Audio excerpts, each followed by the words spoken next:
Pria kaya ini tiba-tiba terkena serangan jantung dan meninggal di dalam mobilnya.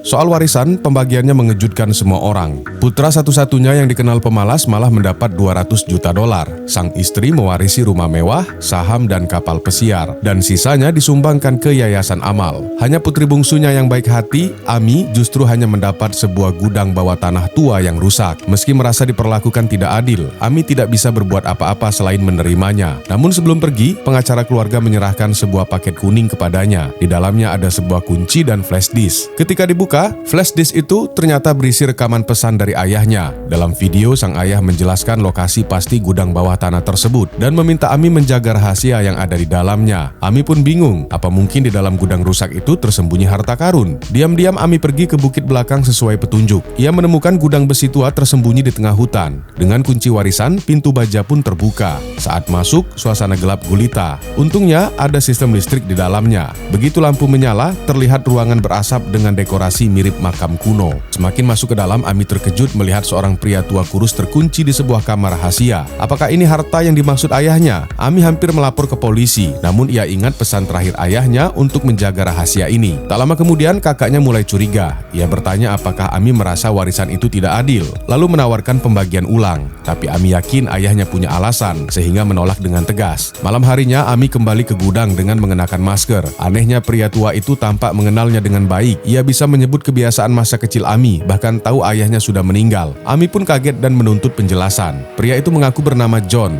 Ternyata dulu ia dan ayah Ami adalah sahabat sekaligus rekan bisnis. Namun suatu malam setelah minum di bar, mereka tanpa sengaja menabrak seorang pejalan kaki hingga tewas. John ingin melapor ke polisi, tapi ayah Ami menolak. Mereka akhirnya menguburkan jasad korban di pegunungan terpencil. Tapi agar rahasia itu tidak bocor, ayah Ami menghantam John dengan besi, lalu mengurungnya di gudang bawah tanah itu. Selama 30 tahun, John hidup sengsara di penjara gelap, sementara ayah Ami menikmati hidup mewah di luar. Tapi cerita John itu sulit dipercaya. Bagi Ami, ayahnya selalu orang yang jujur dan benar. Namun ucapan John berikutnya benar-benar menghancurkan Ami. Ia mengatakan alasan Ami tidak mendapat warisan adalah karena ayahnya seorang playboy. Sejak muda ayahnya punya wanita lain. Semua harta ternyata diwariskan ke keluarga rahasia itu. Ami pun marah besar menolak percaya ayahnya pernah mengkhianati ibunya. Tapi John hanya memberikan sebuah alamat lalu menyuruhnya mencari kebenaran sendiri.